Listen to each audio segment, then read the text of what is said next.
14, né? Vamos meditar hoje no 7º mandamento. Então, um texto muito grande que a gente vai ler agora, né? A gente vai ler um versículo muito grande, tá? Entre os maiores da Bíblia, em termos de tamanho de palavras.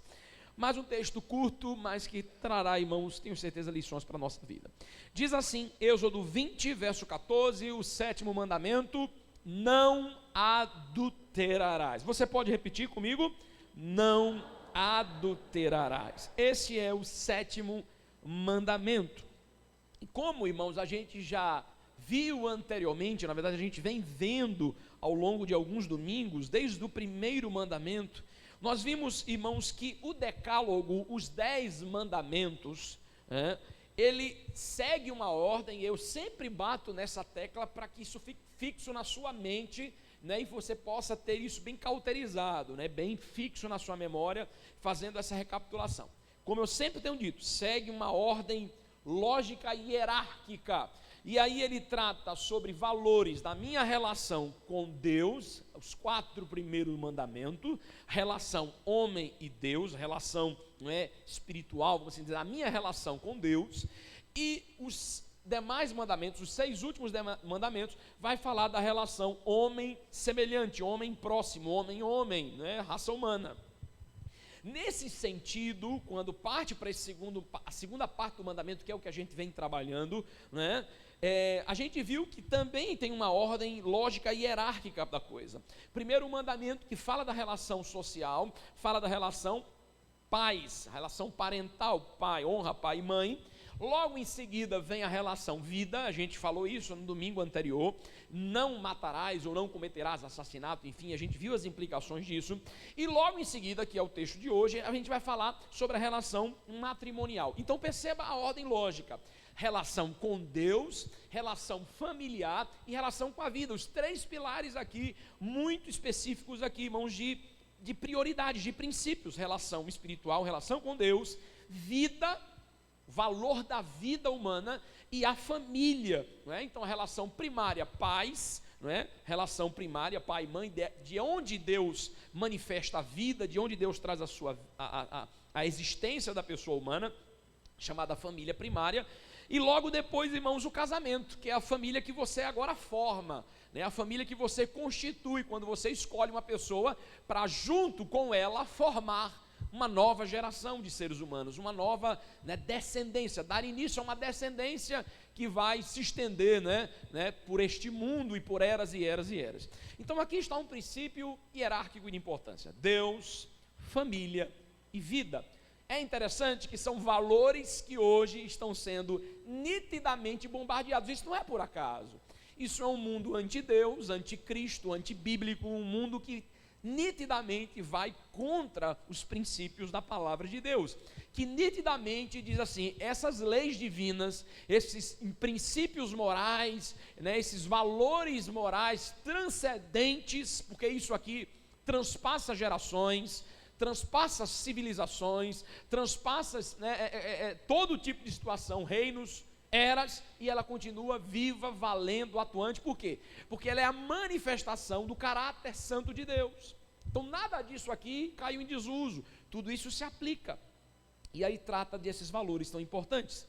Então são bens muito preciosos: relacionamento com Deus, relacionamento familiar, a vida, e obviamente em seguida relação, né, com as demais pessoas, relação social. E aí vem também as relações com os bens e as coisas da vida, já no final do mandamento. Então esse mandamento, irmãos, não adulterarás, ele visa, na verdade, ele visa a proteção do lar, e por isso que ele é tão belo.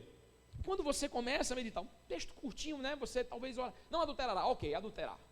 Mas aqui tem uma profundidade que a gente vai meditar nessa noite, porque Deus está aqui e o propósito desse mandamento é a proteção da família, é a proteção do lar, é a proteção da alegria, da pureza, é a proteção dos filhos, é a proteção do equilíbrio emocional de uma família, de uma casa.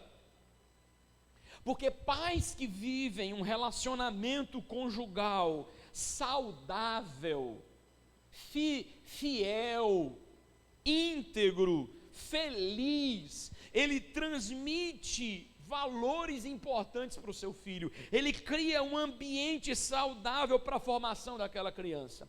Infelizmente há muitos casais e há muitos filhos, não é, que por conta da dureza, porque nós homens somos falhos, é a dureza do coração do homem, e muitos casais, muitas famílias fadam ao fracasso, e muitos filhos veem o adultério dentro do seu lar, a traição dos pais, de uma das partes ou de ambas, a dissolução do casamento. É lamentável, é uma realidade lamentável, mas o que Deus quer na sua palavra, e o mandamento, o 7º mandamento preserva, e está aqui com esse intuito, é a preservação desse ambiente familiar, para que possa a alegria ser preservada, a pureza ser preservada, a saúde emocional dos filhos, o equilíbrio na formação dos filhos, um relacionamento feliz, a alegria da mulher, a felicidade da esposa, a felicidade do marido, baseado na fidelidade, no companheirismo, na amizade, no respeito. Tudo isso está sendo posto aqui diante de nós nesse texto. E como eu disse e repito mais uma vez, é exatamente o que tem sido o alvo deste mundo, é destruir esses valores, é destruir a família, é criar um ambiente tóxico para os filhos, é criar um ambiente tóxico na família, e isso vai responder em toda a sociedade. E é por isso, irmãos, que a gente percebe a importância disso, porque o adultério é um pecado terrível. À luz da Bíblia, deixa muito claro as Sagradas Escrituras que o adultério é um pecado muito terrível. E é tanto que dentro do ambiente do Velho Testamento, do Antigo Testamento, dentro da sociedade judaica, né, no contexto do Velho Testamento, não mais hoje, mas no contexto do Velho Testamento, este pecado tinha consequências, tinha uma penalidade capital. Estava entre os pecados que eram penalizados com morte. Veja o nível de peso, de gravidade, né, de estrago que o pecado do adultério trazia. Por quê, pastor? Não é um pecado que hoje, no ver de uma sociedade extremamente depravada como nós, uma sociedade extremamente que desvaloriza o casamento, talvez a gente olha, né, e a gente pensa assim, por quê? A gente não entende, mas o que está atrelado aqui é que este pecado, né, ele afeta negativamente muitas vidas. Ele afeta gerações, ele afeta a mulher, ele afeta o homem, ele afeta os filhos, ele afeta a família envolvida, ele afeta a sociedade de um modo geral. Afeta tudo, e é por isso que no ambiente judaico ele era tão importante a observância disso, e Deus traz aqui na sua palavra a importância de se manter um casamento saudável, repelindo-se o adultério. É tão sério isso que o próprio Deus vai usar, irmãos, o adultério como uma figura de pecado da relação dele com o seu povo, ou da relação do povo com Deus, melhor dizendo. Deus vai chamar Israel, Deus vai falar da relação do seu povo com ele, e Deus vai tratar dessa forma: vocês são adúlteros, vocês me traíram, tendo a imagem de Deus como esposa, o esposo, e Israel como esposa, assim como na igreja Cristo é o noivo e a igreja é a noiva, ou a esposa. E aí você vai ver isso no Antigo Testamento, Deus falando: olha, vocês me traíram, vocês foram como meretrizes, vocês, né, se corromperam. E essa linguagem, não é, de uma traição marital, homem e mulher, uma traição sexual, o adultério, Deus vai usar essa figura para exatamente apontar o pecado, não é, da idolatria. Quando Deus diz: olha, vocês se corromperam com outros deuses, vocês me traíram, vocês se corromperam com falsos ídolos, Deus vai usar exatamente esse pecado para ser uma figura clara do pecado do povo contra Deus. Veja então o peso que isso tem. O próprio Deus usa esse pecado, esse mandamento, como uma figura disso. Por quê? Porque o adultério, irmãos, trata-se, e a gente, quando começa a analisar de forma mais profunda, como eu falei hoje, na nossa sociedade, a gente tende a botar panos quentes. Não é nada demais, isso é coisa de homem, né? Principalmente os homens, isso é coisa de homem mesmo, isso é coisa da vida. Mas na verdade, irmãos, o adultério, ele trata-se de uma traição uma falsidade, é por isso que é tão grave, né? É tão pesado, é uma quebra covarde de uma aliança, de um pacto, que foi feito com uma outra pessoa, diante de Deus e de uma sociedade. O adultério, a traição, o adultério, na verdade, é uma traição, é uma atitude covarde, e a gente temos uma intolerância muito grande com certos tipos de traição, e a gente diz, rapaz, isso é covardia, né? Traição. Como não pensar, a gente está se aproximando aí da Páscoa, e aí a gente lembra lá da traição de Judas, e aí você fica irado, é tanto que tem lá a tradição do malhar o Judas, né? Bota lá o boneco lá, e a turma mete o pau para cima do boneco, com raiva de Judas, ele foi um traidor. E aí quando você quer falar de traição, você diz, olha, aquilo é um Judas, olha, tem cuidado que aquilo te apunhala pelas costas, e aí você fica indignado quando alguém lhe trai, no aspecto das relações sociais. Mas muito mais intenso é você ser traído por alguém que você confiou seu coração, seu corpo, sua alma, sua vida. O peso disso é muito mais intenso, e a gente parece que é uma sociedade mais tolerante com esse tipo de traição. E ela é muito séria, porque não é essa falsidade, ela é essa covardia, né? Um pacto, uma aliança que é feita diante de Deus, que é quebrada, ou seja, diante de Deus da sociedade. Pastor, mas e quem não casou na igreja? E quem não casou diante de Deus? Não importa. Qualquer casamento, seja religioso ou não, implica em uma união que Deus reconhece. Um casal que está diante de um juiz, ele pode ser ateu, o casal pode ser ateu, eu não creio na existência de Deus, não interessa, o fato de você não crer em Deus não muda o fato de que Deus existe, e que Ele é juiz sobre toda a terra. E quando um casal se une, Deus está testemunhando aquela união. Quando um casal se une corporalmente, se torna um marido e mulher, Deus, biblicamente, Deus está sendo testemunha daquela união. E embora eles não creiam nem atentem para Deus, aplica-se sobre eles também a mesma regra que Jesus falou: o que Deus uniu, não separe o homem. Eu digo isso porque eu já ouvi muita gente dizer assim, mas eu não casei na igreja, então meu casamento não valeu diante de Deus. Isso é infantilidade, né? Isso é um argumento chulo. Por quê? Porque toda união de um homem e de uma mulher feita aqui, Deus testemunha, Deus reconhece. A gente não está entrando se é a vontade de Deus, se era o que Deus queria ou não, não estou entrando nisso, mas o homem tem poder de decisões e Deus reconhece isso. Então quando um casal se une, aquilo está sendo feito diante de Deus. Por isso que quando a traição acontece, o adultério acontece, é um pacto que foi quebrado, tendo Deus como testemunha, a sociedade como testemunha. Isso se agrava muito mais quando a gente parte para uma união que é reconhecida diante de Deus, onde uma pessoa faz a sua cerimônia religiosa, um cristão, por exemplo. Por isso que eu sempre digo isso para os casais, faço questão de frisar quando eu estou conversando antes do casamento: vocês estão cientes que vocês farão um pacto, um acordo, uma aliança diante de Deus, não é diante de seu Zé da feira. Você vai fazer um pacto, uma aliança diante de Deus. Está ciente disso? Estou. Seja homem para cumprir o que você está prometendo. Para a mulher, seja honesta para cumprir o que você está prometendo. Você está tomando uma decisão e dizendo: estou me unindo a essa pessoa diante de Deus. E aí isso tem um peso muito grande. E quebrar isso, Deus repudia. E o adultério nada mais é do que esse pecado. Por isso que Deus abomina.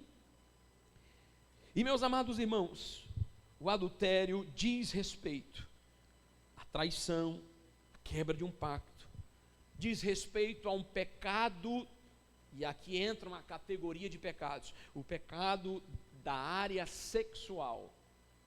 É o pecado onde ele envolve o aspecto da vida humana, que é a sua sexualidade. E aqui a coisa amplia-se no sentido, porque talvez alguém pode dizer assim: graças a Deus eu não sou casado. Ela se aplica, esse mandamento se aplica a você, para o casado ou para o solteiro. Por quê?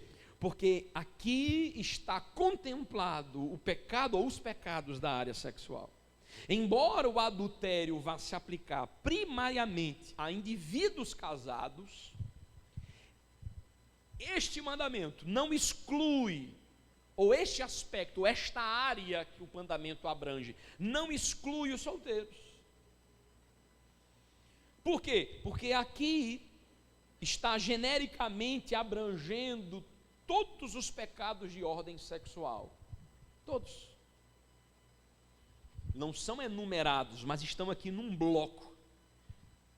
O 7º mandamento trata de pecados da área sexual. Vemos, irmãos, que a gente vai ver que na lei de Moisés, ou seja, no Antigo Testamento, quando você vai percebendo a lei mosaica, outras categorias, outros desdobramentos deste mandamento vão ser regulamentadas, trabalhadas e punidas. Por exemplo, o adultério, marido e mulher. Mas aqui vai regulamentar, por exemplo, o caso quando um homem solteiro, um homem tem o contato sexual com uma mulher que não era sua esposa. Configura? Configura. É bem verdade que a penalidade era outra, o resultado disso era uma pena mais branda, os dois eram solteiros, mas você vai ver o texto, está lá em Deuteronômio capítulo 22, do verso 28 ao 29, o texto, a lei é clara, o homem vai ter que indenizar o pai, ou seja, pagar o dote pela filha, e aí eu sempre digo isso, essa cultura hoje moderna e feminista, que diz que essa cultura do dote extremamente depreciativa da mulher, isso não existe. Na verdade, a cultura do dote, ela é muito bonita, na verdade. E porque quando você olha sobre a sua ótica da cultura do século 21, uma cultura completamente deformada, e aí você tende a ver a coisa de forma diferente, mas quando você olha para uma cultura oriental, quando você olha para uma cultura mais antiga, você vê a beleza. O que era o dote? Nada mais é de que uma indenização ao pai por um bem preciosíssimo que você estava tirando dele. O filho, o homem, daria continuidade à família, daria continuidade ao nome do clã, da família. Então o filho casa e ele vai dar continuidade, ele vai ser o meu sucessor e ele vai dar continuidade ao nome da minha família, vai perpetuar a nossa família. A filha casa com outro homem, que não é minha família. Logo ela dará continuidade à família de quem? Dele, não minha. Ela fará parte do clã dele, não meu. Ela gerará filhos que vai dar continuidade à linhagem dele, não minha mais. Por isso, se indeniza. Eu estou tomando para mim, eu estou pegando algo que é precioso. E o pai amava a filha é dele, a filha é quem? Qual o pai que não ama a sua filha? E aí ele agora entrega para um outro homem, que agora vai ser, que vai cuidar dela, que vai estar liderando ela. Então, é indenizar. Olha, eu estou tirando um bem tão precioso, e de alguma forma eu quero te restituir. Essa é a ideia. Eu quero te recompensar por uma pérola, por algo tão precioso que você está me concedendo. Essa é a ideia. Embora nem sempre no coração duro dos homens é isso que está em jogo, mas essa é a essência. Então isso é belo, Graças a Deus que não existe hoje, senão eu ia ter que pagar uma indenização aí, quando eu casei também, Graças a Deus não precisa mais do dote hoje, mas na sua essência não é algo terrível como se pinta. Mas enfim, então, meus amados irmãos, a beleza de tudo isso. E aí o texto lá em Deuteronômio 22 vai dizer, olha, se um homem fizer isso e for solteiro, ele vai pagar a penalidade, ele vai ter que pagar a indenização ao pai, Ele vai ter que assumir agora aquela mulher, ele vai ter que honrá-la assumindo-a, e o texto é claro, ele não pode jamais desfazer-se desse casamento. Lei de Israel, ou seja, ele não pode depois repudiá-la mais. Ele vai ter que assumi-la como esposa e ele vai honrá-la, dignificá-la, ou seja, esse cuidado. Então você vê aqui um desdobramento do 7º mandamento, que não diz respeito a um casal casado, mas um casal solteiro, que seria aí, a gente poderia configurar como o pecado da fornicação, é o sexo fora, o pré-casamento. E aí é interessante você entender, eu venho trabalhando isso, os mandamentos anteriores, assim como no mandamento passado, quando a gente falou de não matarás, que a gente percebe que a coisa amplia muito mais do que o assassinato, enfim, mas entra no coração e etc e tal. Cada mandamento, irmãos, tem aplicações muito mais abrangentes do que a gente pode enxergar aqui. O mandamento tem aplicações muito mais abrangentes. Por quê? Porque ela abrange pecados ou áreas do mesmo tipo, vamos assim dizer, da mesma ordem. Então, o que está contido no sétimo mandamento é qualquer relação pré-nupcial ou extraconjugal, pré-conjugal ou extraconjugal. Aí o bicho pega. Por isso que eu disse, os solteiros não estão fora. Eu não sou casado. Pois é, também se aplica a você. Porque qualquer relação pré-conjugal é sua esposa? Não. Você não pode.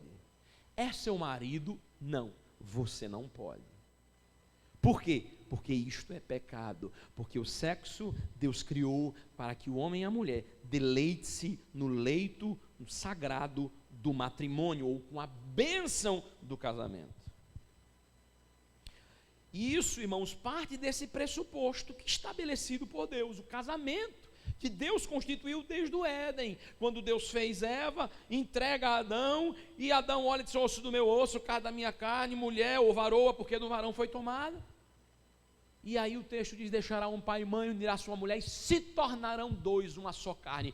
Uma unidade, uma intimidade de corpo, de coração, de alma tão profunda, que os dois se fundem numa simbiose, os dois se fundem em uma só vida. E isso é manifesto, essa união, ela é revelada, ela é concretizada, ela é manifesta no Filho.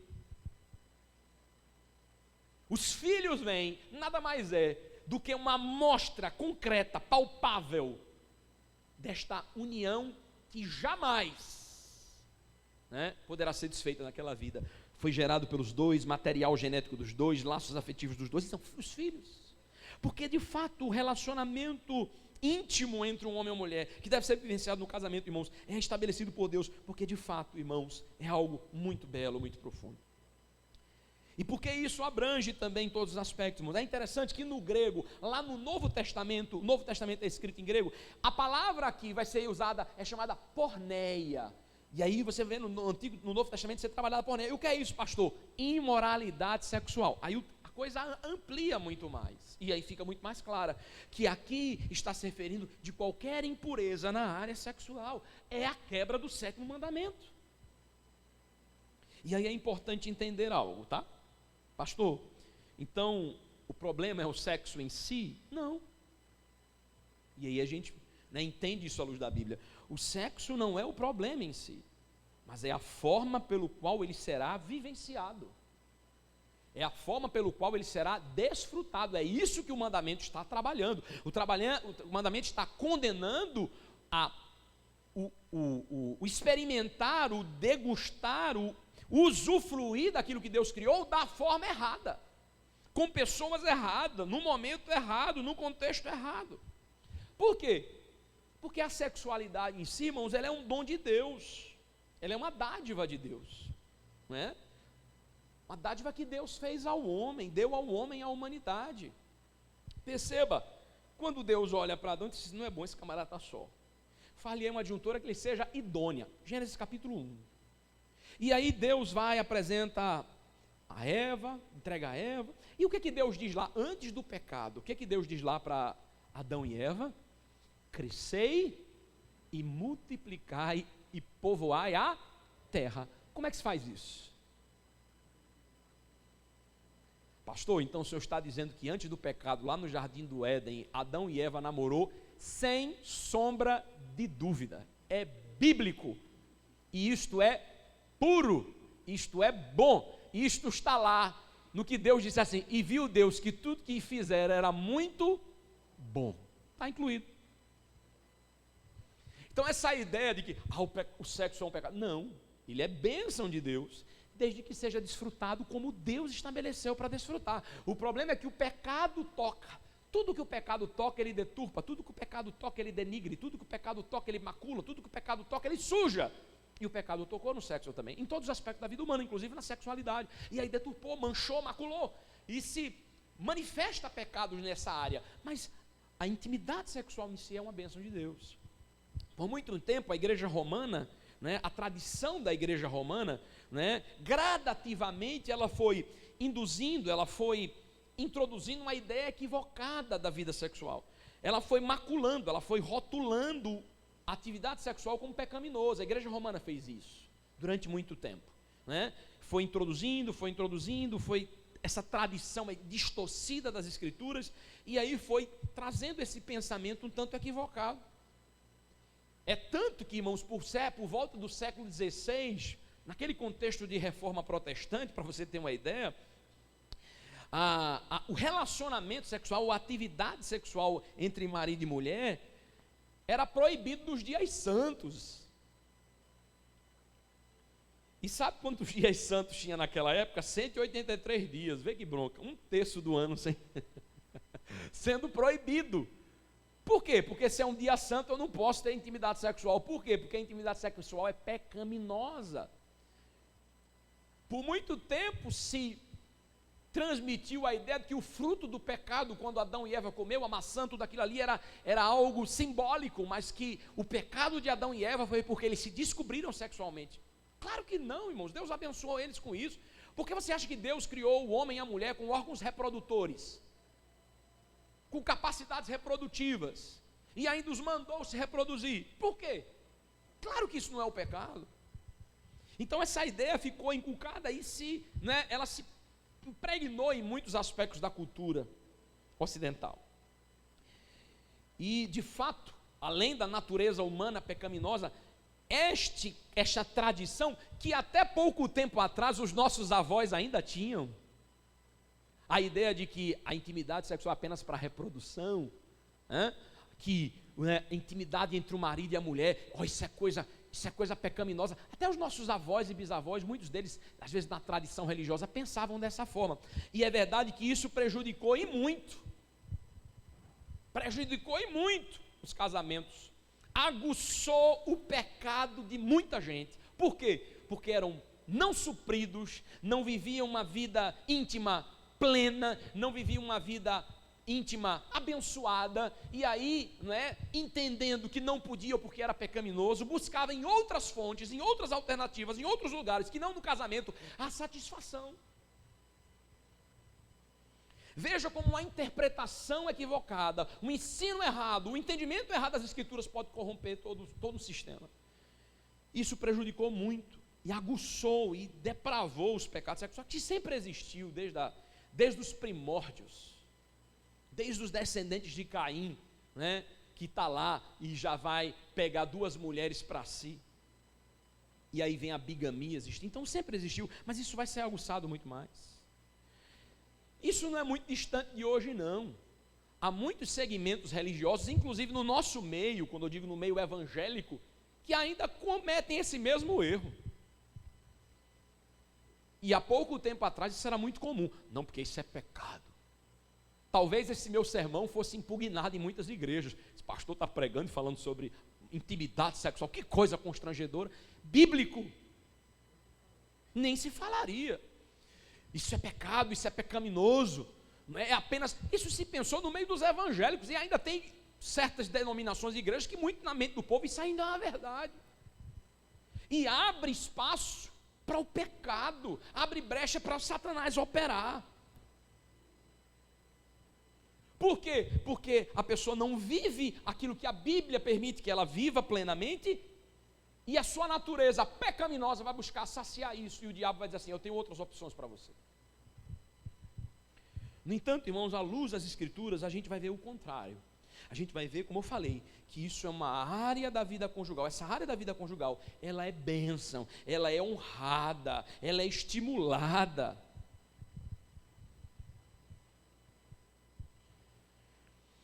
E é interessante para a gente entender que essa visão da relação marital, a intimidade entre um casal, ela começa a ser restaurada como resultado da reforma protestante. Um dos aspectos foi isso, a restauração do valor e da santidade da sexualidade, da vida íntima de um casal casado, dentro do casamento. Principalmente num grupo chamado puritanos na Inglaterra. E a turma vivenciou isso como bênção mesmo, e tinha um bocado de filho. E isso é bíblico, pastor? Com certeza. Abra a sua Bíblia, põe na tela, por favor, gente, Hebreus capítulo 13, Hebreus 13, 4.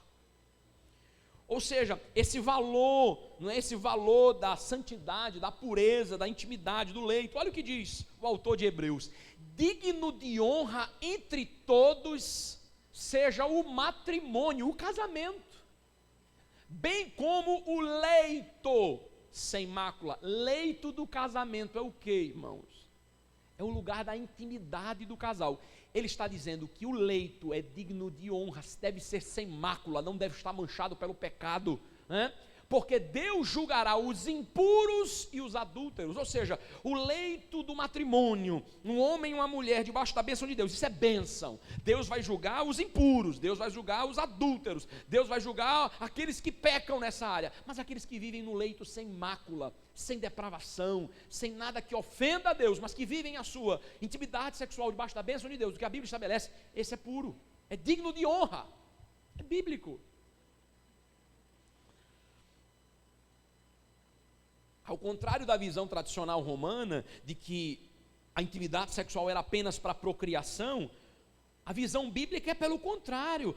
O propósito é a procriação, sim, mas também é um propósito relacional, é estreitar o relacionamento, é dois corpos e duas almas se entrelaçarem, né? O propósito também é prazeroso, é a alegria, é a satisfação mútua. Isto é, vai para Cantares, irmão, de Salomão, para tu ver lá Salomão falando da Sulamita, o que ela é, o que ele é, o que é bênção, aquilo que é, não apenas para procriação, mas como deleite para o coração, para a alma, para o corpo, satisfação, prazer, alegria. É tanto que a Bíblia vai nos proibir a abstinência. 1 Coríntios capítulo 7, verso 5, Paulo vai dizer assim, olha, se o casal em consentimento, eles querem se manter, se abster da intimidade por um tempo, que não demorem muito, e os dois têm que concordar. Olha o que diz aí: não vos priveis um ao outro, salvo talvez por mútuo consentimento, os dois têm que concordar, por algum tempo, para vos dedicares à oração, e novamente se ajuntem, para que Satanás não vos tente por causa da incontinência. Ou seja, o que a Bíblia recomenda? Viva a sua intimidade, viva debaixo da bênção, para que você não seja provocado ao adultério, à impureza sexual, à imoralidade.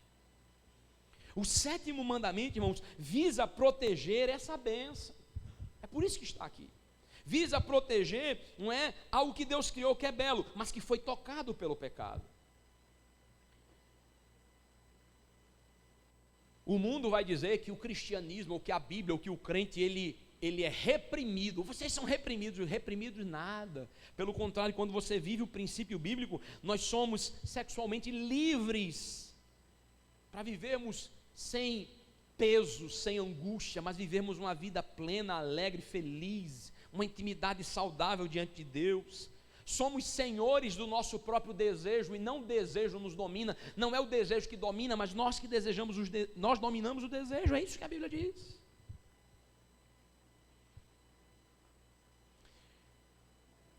Então, o sexo, a sexualidade, ela é bênção. Homem, mulher, jovem, desde que seja vivido dentro daquilo que Deus estabelece. Homem e mulher, marido e esposa, debaixo da bênção do casamento, debaixo da bênção de Deus. Deus reconhece e Deus permite, Deus abençoa. Fora disso, pastor, pecado. Não é a sua esposa, não é o seu esposo, não é um casamento.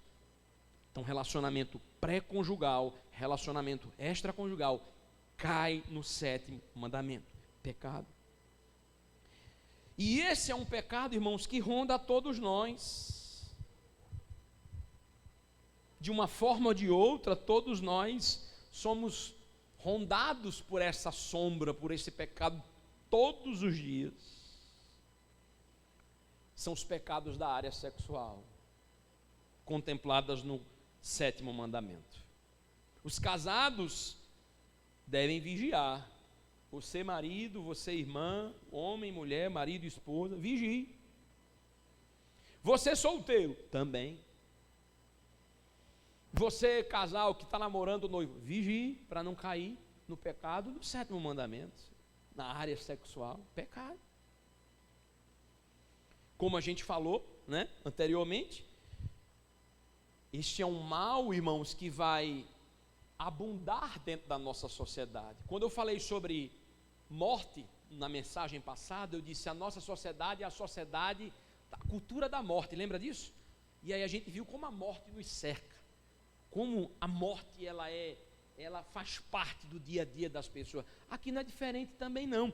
Nós vivemos numa sociedade, irmãos, altamente inflamada sexualmente, uma sociedade altamente depravada, uma sociedade altamente pornográfica. Então o 7º mandamento, a quebra do 7º mandamento, os pecados de área, de origem ou de aspecto sexual, ele nos rodeia, ele está aí, com fartura na sociedade ao nosso redor. É muito próximo de nós, porque alguém pode dizer, eu não cometo esse pecado, pastor, isso não me ameaça. Engano seu, é um pecado que jaz à sua porta. Por quê? Porque a gente vive numa sociedade altamente inflamada nesse pecado. Não só nesse, como em todos os outros, se você olhar realmente, refletir nos 10 mandamentos, o que você percebe, a gente vem nessa sistemática de estudar cada um dos mandamentos, você vê uma quebra sistemática de todos os mandamentos. Tira Deus, introduz o homem como ídolo, como adoração do próprio homem, desonra pai e mãe, desconstrói essa relação pai e mãe de respeito. Aí você vai contra a vida, uma cultura contra a vida, uma sociedade contra a vida. Aí você agora vem uma cultura anti-relacionamento conjugal, uma cultura de liberdade sexual, sexo, droga e rock, eu faço com quem eu quiser, libertinagem sexual. Você vê que de fato é uma afronta sistemática. É dizer assim, o propósito nosso é quebrar cada um dos mandamentos de Deus. Vamos viver o inverso do que Ele estabeleceu para nós. Quebra cada um. E é isso que a gente vê. É uma sociedade que peca em todos os mandamentos. E a gente está trabalhando isso detalhadamente. E a gente vai vendo, meu Deus, como é verdade. Cada um desses mandamentos ele é quebrado todos os dias. Vivemos numa sociedade em que a mídia é pornográfica. A arte é pornográfica. As músicas que tocam, o que elas alimentam? Traição, adultério. Né? Você vai num comércio desse, no mercado, você nem escuta, mas você é obrigado a ouvir, porque o vizinho bota. Que você vai num lugar que está tocando. E às vezes eu estou num lugar público assim, eu fico meditando na letra da música. Meu Deus, o que é isso? Se você começar a reparar, a letra da música é uma apologia à traição. Estou com você, mas penso em outra. Né? E apologia à traição, a múltiplos parceiros, a uma vida sexual devassa. As músicas são essas as músicas que a sociedade gosta, que faz sucesso, que estão nas paradas, que os jovens, que as crianças ouvem. Né?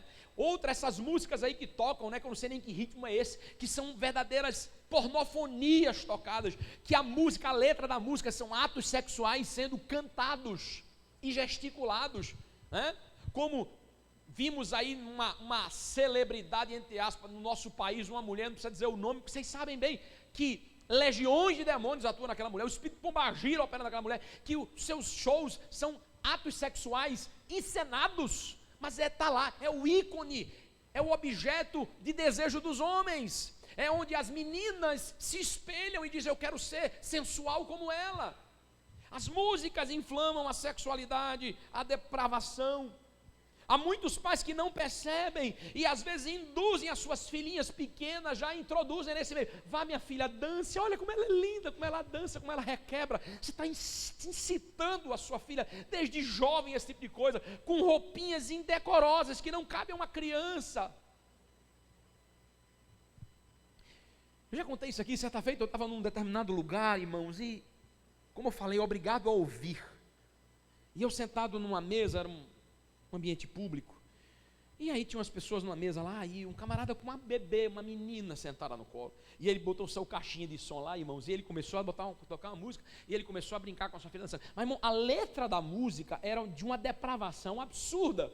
Eu digo, meu Deus, ele não consegue enxergar que ele está brincando, ele está dançando com a filhinha, um bebê, nos braços dele, ao som de uma música que está cantando um ato sexual. Pelo amor de Deus, isso é tão indecoroso, é tão imoral, é tão depravado, mas é uma sociedade tão dormente a tudo isso.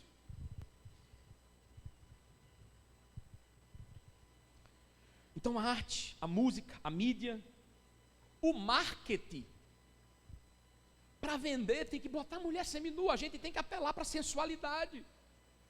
Vai botar lá uma moça para atender como frentista de um posto de gasolina, bota ela com a roupa sensual, porque o cara vai parar para abastecer e isso atrai. Vai vender algum produto, bota lá uma mulher bonita com um corpo escultural para atrair o homem, né? As mulheres também, vai vender um produto para a mulher, bota lá um Ricardão pensaradão com o peitoral de fora para atrair a mulher. Apelo sexual em todos os aspectos.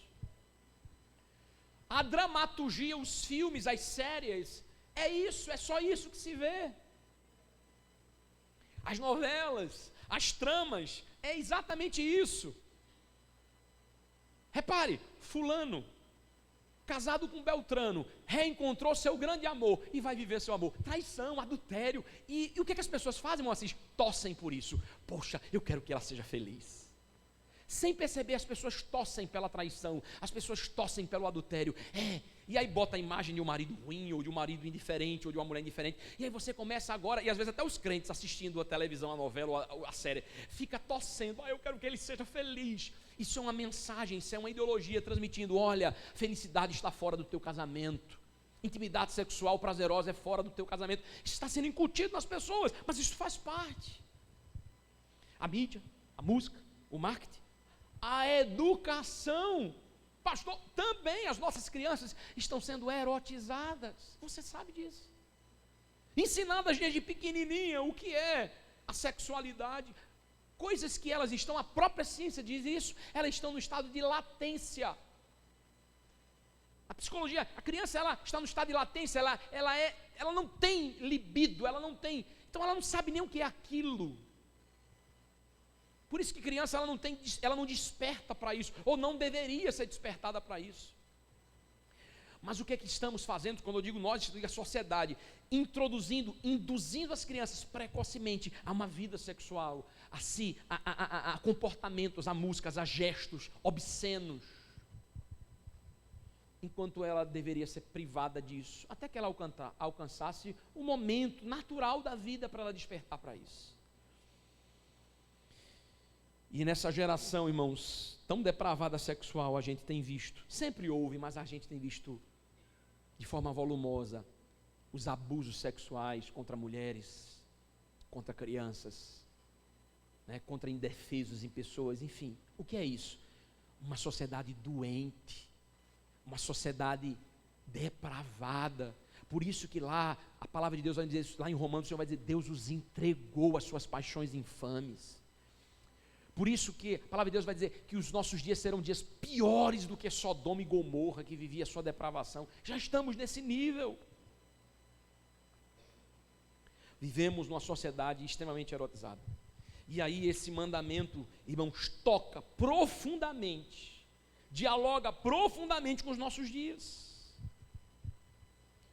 E aí, meus amados, como os demais mandamentos, que nós já estudamos e vamos estudar, esse também, as dimensões e as aplicações desse mandamento, eles são muito mais abrangentes do que apenas o adultério, um homem e mulher casado. Como eu lhe falei, ele abrange todos os aspectos. E para a gente concluir, trazendo algumas aplicações, Jesus vai exatamente pegar esse mandamento, e Jesus vai trazer uma aplicação muito mais profunda, porque alguém pode dizer assim, eu, pastor, eu sou isento disso. E aí, como eu falei, eu estou lhe dizendo, isso é um pecado que está diante de nós, diante da nossa sociedade, bem próximo. E ainda eu vou mais além, é um pecado, irmãos, que está bem próximo, e se a gente deixar ele nos toca. Olha o que Jesus diz, Mateus capítulo 5, versículo 27 e 28. Jesus vai aplicar, Jesus vai ampliar o sentido desse mandamento e aplicá-lo. Dá uma olhada como a coisa é muito mais profunda e muito mais difícil. Olha o que Jesus disse: ouvistes o que foi dito, não adulterarás. Êxodo capítulo 20, versículo 14. Jesus está falando do 7º mandamento, mas ele continua: eu, porém, vos digo. Agora eu vou aprofundar a coisa. Jesus diz: olha, eu agora quero ir mais além, ou trazer a coisa mais clara, mais nítida, porque a tradição entendia que o adultério era apenas o ato consumado. Jesus diz: olha, eu porém vos digo, qualquer que olhar para uma mulher com intenção impura no coração, já adulterou com ela. Ninguém fica de pé, porque todos, não. Mas Jesus chega e diz: olha, calma aí, o pecado não é apenas, não, e aí os efeitos da concretização do pecado, obviamente, é muito mais danoso quando se concretiza. Mas Jesus está querendo mostrar, o pecado é muito mais profundo, ele nasce no coração. É como eu falei no sermão passado, é o assassinato. Eu nunca tirei a vida de ninguém, perfeito. Os desdobramentos disso são muito mais graves. Mas muitas vezes o assassinato está no coração e na mente, desejando a morte de pessoas, se eu pudesse, né? Como eu falei, se o olhar matasse, desejando a morte, rogando praga, satisfeito com a morte de pessoas, está lá, pecado dentro do coração. Mesma coisa Jesus está falando aqui, muitas vezes o adultério está lá, desejando mulheres alheias, desejando homens que não são seus. Olha aí, é isso que Jesus está dizendo. Jesus está dizendo, daí procede. Olha o que Jesus também diz, Mateus capítulo 15, verso 18, por favor. Mateus 15, 18, põe na tela. Olha que a palavra de Deus diz, que o Senhor Jesus diz: mas o que sai da boca vem do coração, e é isso que contamina o homem. Por favor, continua. Verso 19: porque do coração procedem maus desígnios, homicídio, adultério, prostituição, furtos, falsos testemunhos e blasfêmia. Da onde brota o adultério e da onde brota a prostituição, irmãos? Do coração. Aí Jesus está dizendo, o pecado nasceu lá, viu? Ele pode não ter se materializado, mas está lá, e é contra isso que a gente deve lutar, contra a origem do pecado, onde ele brota. Os desejos ilícitos, e é exatamente isso que o diabo e esse mundo fica alimentando, vai, alimenta, provoca, homens e mulheres, até ceder. Os desejos ilícitos, os desejos pecaminosos. Pastor, mas e agora? Todos nós somos sujeitos, é verdade. Peça graça e misericórdia a Deus, reconheça a sua fragilidade e diga: Senhor, tem misericórdia. Porque do meu coração carnal procede isso, mas o teu Espírito está em mim agora para repreender todo esse mal. É algo que eu sempre digo lá no discipulado: eu não posso impedir, eu não tenho como impedir. Eu estou andando na rua e não tenho como impedir de que um passarinho, irmã Sandra, faça um cocô na minha cabeça. Pode acontecer, eu não quero, mas pode. De repente ele cai, mela a minha roupa, e aí você fica, poxa vida, vai lá e limpa. Eu não tenho como, às vezes, prever ou impedir isso. Mas eu tenho como impedir que ele pouse e faça um ninho na minha cabeça. O que o senhor está querendo dizer? Às vezes os pensamentos vêm, às vezes você passou a olhar e seu olhar viu que não era para ver. Algo lhe chamou a atenção, concupiscência dos olhos, concupiscência da carne, soberba da vida, está lá, a palavra de Deus diz, algo foi provocativo, o sistema, a mídia, a televisão, tudo, chamou a sua atenção, seu primeiro olhar, acidental. Meu Deus, tenha misericórdia, Jesus, ajuda o teu servo, é barro, pó e cinza, ajuda o teu servo. O primeiro pode ser acidental, mas o segundo, o terceiro, o quarto, o quinto, o sexto, o 10º é proposital. Os outros olhares são propositais. Os outros, o alimentar o pensamento, o sentimento, o desejo é proposital. Por isso que Jesus está dizendo, trate lá a origem. Então, as tentações vêm, mas você tem que repreender. E aí Jesus diz, olha, isso também é o pecado. É o olhar lascivo. é a fornicação. E aí a gente toca num ponto muito sensível, que hoje essa nossa sociedade diz isso. Hoje as nossas jovens, os nossos jovens, se chegar numa escola, no meio social e dizer assim, eu estou me preservando para o casamento. Você é louco. Que mundo você vive? As nossas jovens são estimuladas, você tem que provar, você tem que desfrutar depois do casamento.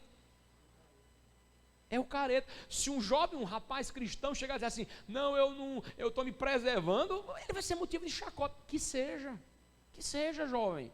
Você não deve nada a ninguém. Quem define você não é o que as pessoas e a sociedade diz, mas é aquilo que o Espírito Santo diz no teu coração.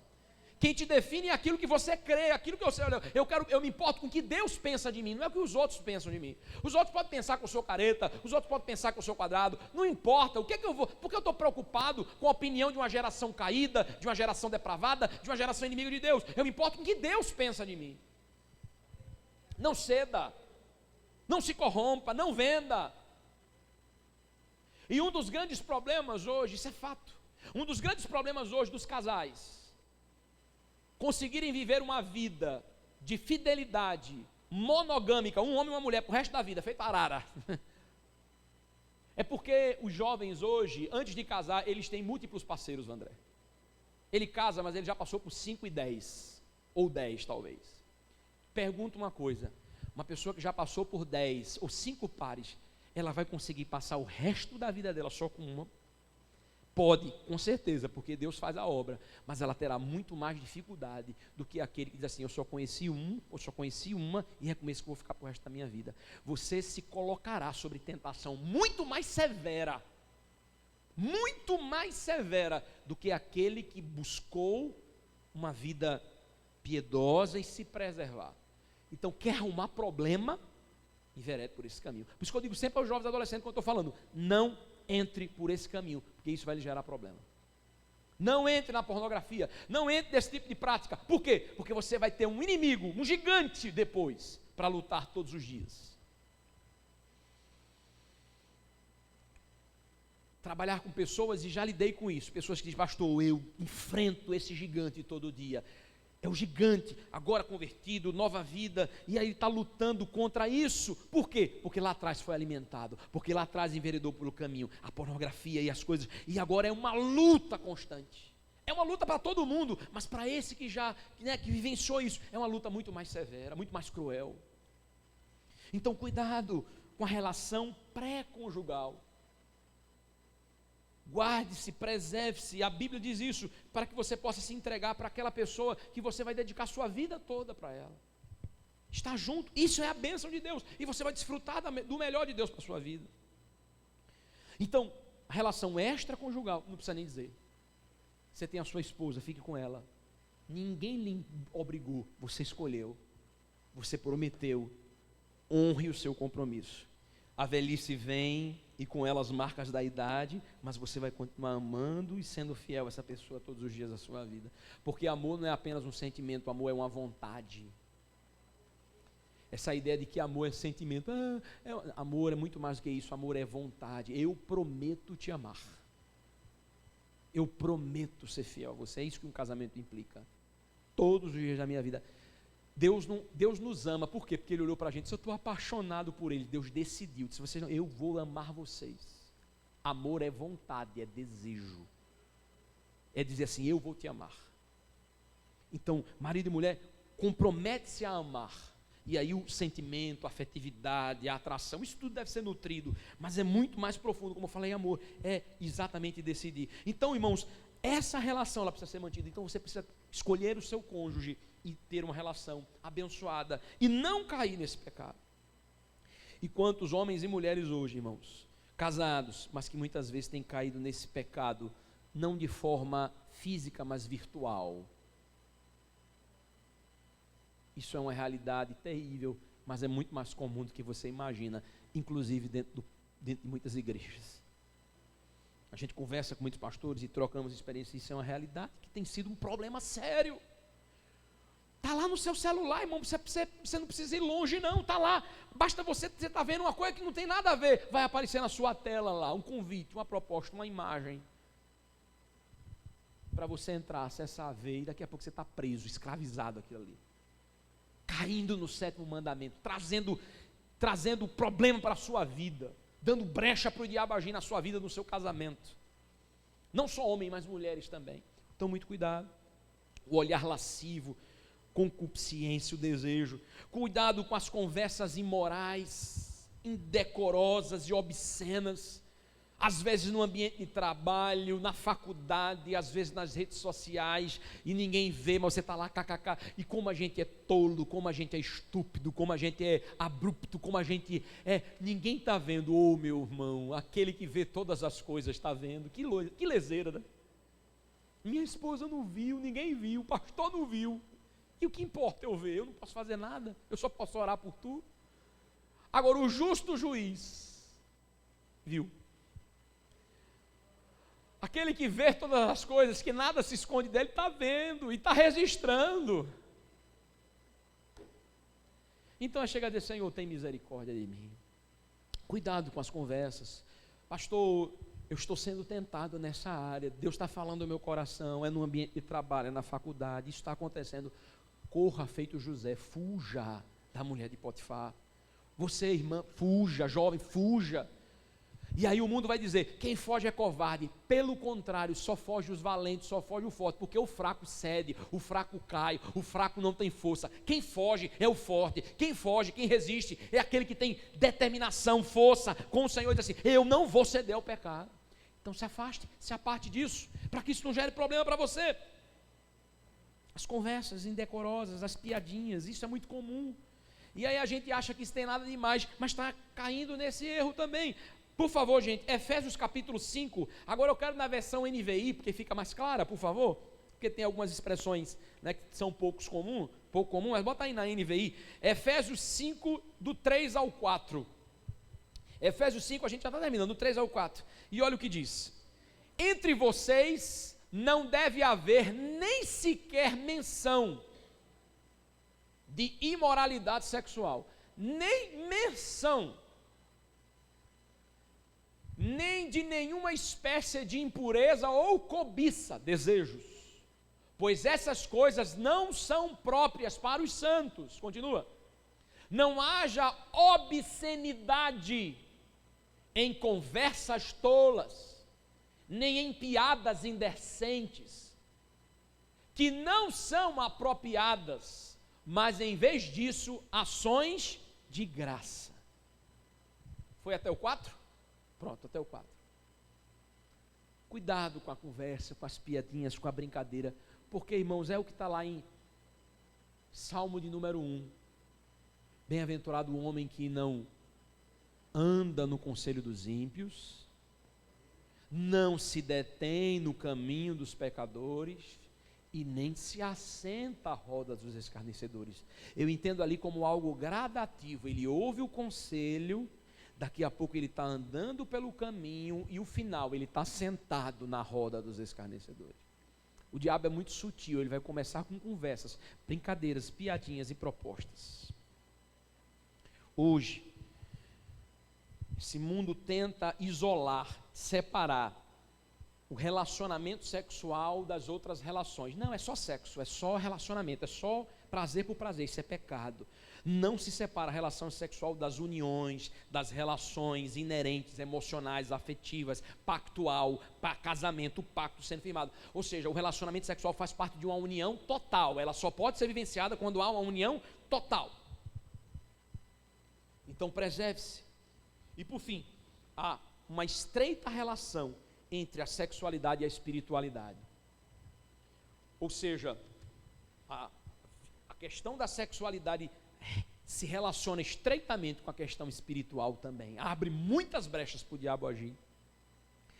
E é porque, irmãos, e a Bíblia vai tanto alertar sobre isso, porque também essa relação entre homem e mulher, ela tipifica, ela simboliza, ela representa a união de Cristo com a igreja. E aí eu vou concluir com 1 Coríntios 6, 15 e 20. Abre aí, 1 Coríntios 6, 15 e 20, pode ser na versão normal. 1 Coríntios 6, 15 e 20. Depois disso, 1 Coríntios, se algum de vocês, volta lá, 15, isso. Se não sabem, vocês não sabem que o corpo de cada um de vocês é membro de Cristo? Tomarei eu os membros de Cristo e os unirei a uma prostituta? De maneira nenhuma. Continua, pode passar. Vocês não sabem que aquele que se une a uma prostituta é um corpo com ela, pois está escrito, os dois se tornarão uma só carne. Vamos lá? Aquele, porém, que se une ao Senhor é um espírito com ele. Pode continuar? Fujam da imoralidade sexual. Todos os outros pecados que alguém comete são cometidos fora do corpo, mas quem comete imoralidade sexual peca contra o próprio corpo. Acaso não sabem que o corpo de vocês é templo do Espírito Santo, que está em vocês, o qual receberam de Deus? Vocês não são de vocês mesmos, foram comprados por um preço, portanto glorifiquem a Deus com o corpo de vocês. Então ele exorta, falando exatamente, trazendo essa tipificação, o nosso corpo é templo do Espírito Santo. Quando você entrega o seu corpo ao pecado da imoralidade sexual, você está desprezando a palavra de Deus, e você está degradando o templo de Deus. É uma relação muito estreita. Por isso, meu irmão, longe de nós toda impureza, longe de nós toda imundícia sexual, adultério, a fornicação, não é? Porque lá em 1 Coríntios 6, no verso 9 e 10, vai dizer que os adúlteros não herdarão o reino de Deus. Então, longe de nós. Pastor, misericórdia, eu errei, eu não era crente, eu vivi isso, e agora? Né? Pastor, nós somos falhos, somos tentados, é verdade, irmãos. Se você caiu, você venceu isso no pecado, na velha vida, Jesus entrou na tua vida, te libertou, te transformou, agora é vida nova, agora é viver para a glória dele, não é? Agora viva aquilo que Deus estabeleceu para você. Se Cristo está em você, se o Espírito Santo de Deus está em você, viva para a glória dele. As coisas velhas se passaram, tudo se fez novo. As tentações vêm, mas o Senhor está conosco para nos livrar de todo o mal e de todo o perigo. Então que Deus nos ajude a viver uma vida santa, uma vida ilibada, uma vida, né, que agrade, que glorifique a Deus, inclusive nas nossas intimidades, desde que ela seja vivenciada entre homem e mulher, debaixo da bênção de Deus. Você é casado? Viva, pratique e observe esse mandamento. Você é solteiro? Viva, pratique esse mandamento, espere no Senhor, e no momento certo, com a pessoa certa, a bênção de Deus vai estar sobre a tua vida. Pastor, no passado eu errei. Cristo perdoa os nossos pecados e os lança no lado de esquecimento, desde que você se arrependa, confesse e deixe o seu pecado. Como a mulher adúltera que chegou aos pés de Jesus e disseram assim, o que é para a gente fazer com ela? Jesus chega e diz, mulher, onde estão os teus acusadores? Elas todos já foram embora. E aí Jesus chega e faz, eu não te condeno, vá em paz e não peque mais, não faça mais isso. Talvez, se você pode dizer, pastor, como eu errei nessa área, Jesus te perdoa, basta que você se arrependa do seu pecado, e você diz, Senhor, eu quero viver uma vida digna, eu quero entregar minha vida a Ti, Jesus, transforma meu coração. Se você é um cristão, meu irmão, e viveu isso no passado, as coisas velhas se passaram, Jesus mudou a tua vida. Se você tem lutado contra isso, continue perseverando e lutando, porque o Senhor é aquele que dá graça e te sustenta. Fuja da aparência de mal. Que o Senhor Deus nos ajude em nome de Jesus. Vamos ficar de pé.